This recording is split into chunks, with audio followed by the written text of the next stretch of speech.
বদরের ময়দানে এই পাশে কোরাইশ, এই পাশে মুসলমানেরা। বিশ্বনবী জালাময়ী ভাষণ দিলেন, তোমরা দেখতে পাচ্ছ এটা বদরের ময়দান না, এটা আল্লাহর জান্নাত, ওই জান্নাতের দিকে ছোট। বিশ্বনবীর কথা শোনা মাত্র সাইয়েদনা উমাইর ইবনুল হুমাম বললেন বাখ বাখ, মানে চমৎকার। বিশ্বনবী বললেন মা ইয়াহমিলুকা আলা কওলিকা বাখ বাখ ইয়া উমাইর, আমার এই কথা শুনে তুমি কেন বললা বাখ বাখ?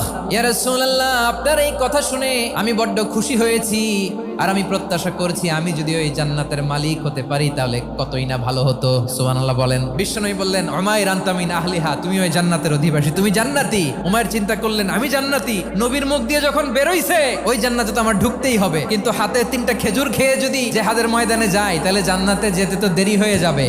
এই চিন্তা আসা মাত্রই খেজুর 3টাকে তিনি ছুঁড়ে মারলেন, তলোয়ার বের করে আল্লাহু আকবার বলে বদরের ময়দানে ঝাঁপিয়ে পড়লেন। আল্লাহর শত্রুদেরকে কচুকাটা করে এক পর্যায়ে শাহাদাতের সুধা পেয়ে নিজেও জান্নাতি হয়ে গেলেন। পড়েন সুবহানাল্লাহ।